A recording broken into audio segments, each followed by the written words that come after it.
Have you assessed your friendships lately? Have you thought about why you keep that circle of people around you?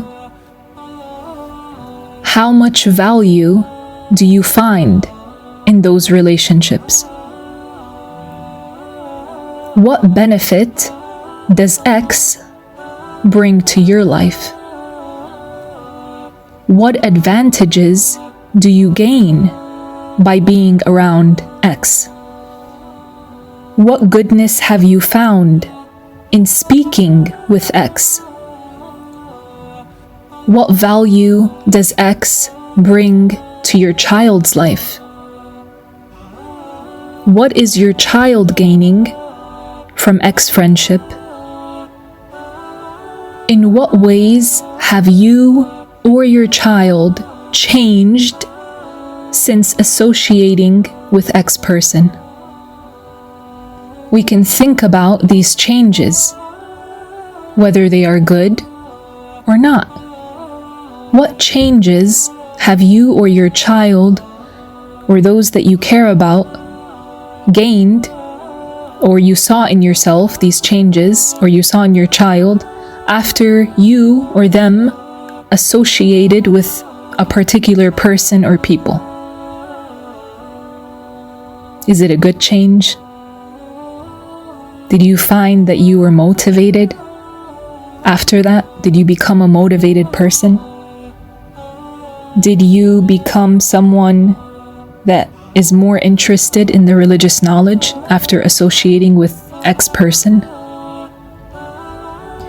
Did you see good changes in your child? In their mannerisms, for example? When you depart that person and you're back home, do you think about the time that you spent with them? It was beneficial and you didn't want it to end, and then it ended, and you want to be in their company again? Or is it the opposite?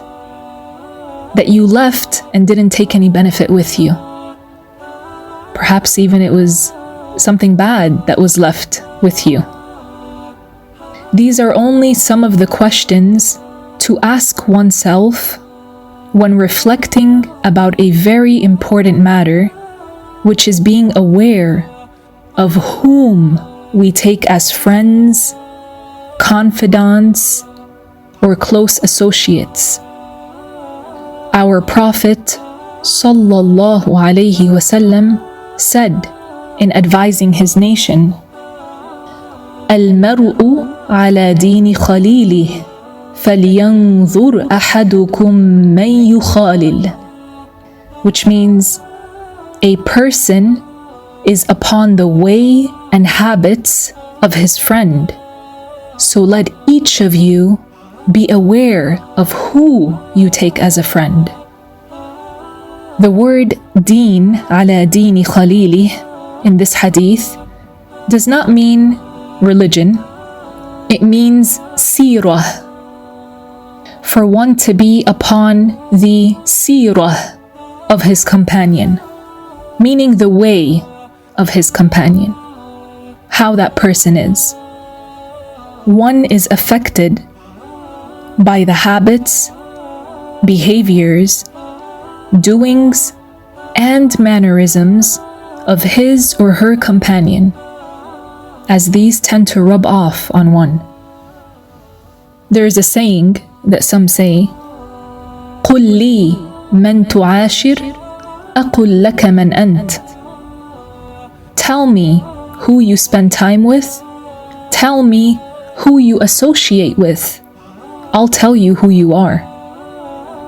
And this is what the Prophet sallallahu alaihi wasallam said, that one is upon the way and the doings of those they accompany. This is why one of the Salaf said, من أكثر من مخالطة الفقراء يزداد زهدا،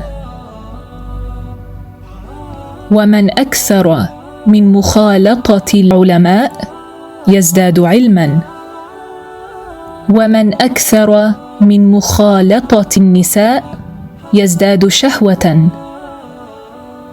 ومن أكثر من مخالطة الصبيان يزداد لهوا. Which means whoever mixes with the poor a lot, with poor people, they will increase in zuhud. They will find in themselves an increase in detaching from the dunya, and this is beneficial. And whoever mixes with the scholars, frequents the scholars, spends time, a lot of time with the scholars, they will increase in knowledge, because the scholars are busy with the knowledge. They are engaged in the knowledge. And so you spend time with someone like that a lot, you will benefit, you will increase in knowledge. And whoever mixes with women a lot, they will increase in desire. This is specifically about men that mix with women. When a man spends a lot of time with women, especially if they were attractive in his eyes, he will increase in desire. And whoever mixes with boys a lot, meaning irresponsible young boys, then they will increase in idle play and jest. This means that they would be affected by those whom they spend time with. The companionship leaves an effect on one. It doesn't matter how that companionship looks. If one takes another as a friend, if you accept someone as your friend, meaning you spend time with that person, that friendship will have an effect on you. So if you want to reach the high levels of piety, then you would befriend those with the best of attributes. You would befriend the high-merited special ones, if you can.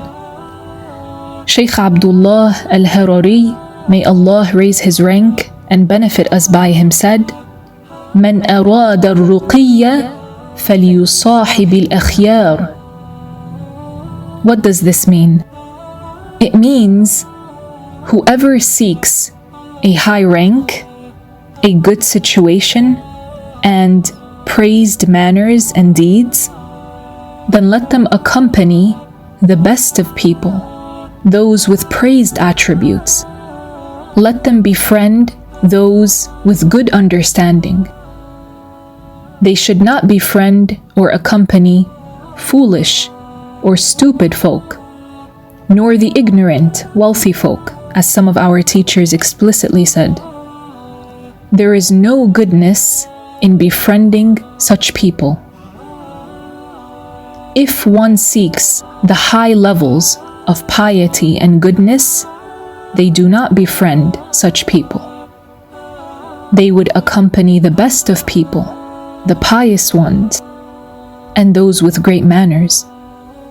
Even for kids, if you want your kids to be in a good situation, then do not let them accompany except those with good attributes. Don't let them befriend those who are upon a bad state. And the parent should look into this matter. For many parents neglect it, and then later you find them complaining. If you sit with those whose speech is very little, they don't speak a lot, you will benefit. Your speech will also become little, and this is praised. If you sit with the people of knowledge, you will benefit. Your knowledge will increase. But if you sit with people who talk a lot without a benefit, what will you get out of that except wasting your time?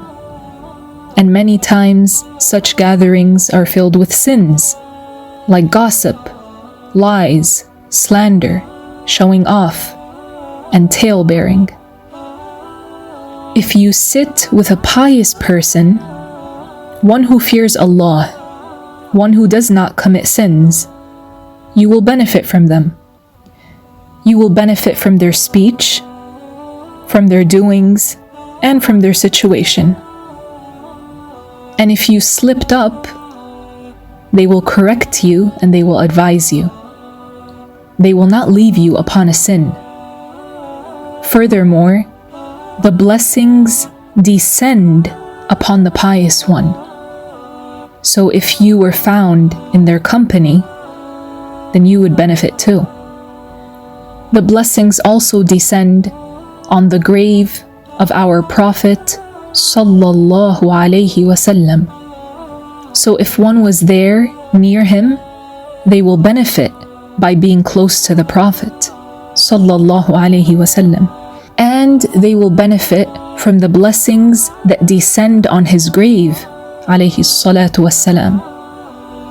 So in taking by his advice, المرء على دين خليله فلينظر أحدكم من يخالل, a person is upon the way and habits of his friend. So let each of you be aware of who you take as a friend. Let us assess our friendships and our relationships, and let us pick for ourselves and our loved ones the best ones that will help us reach success. And insha'Allah ta'ala, in part 2, we will delve more into this important topic. And Allah the Exalted knows best.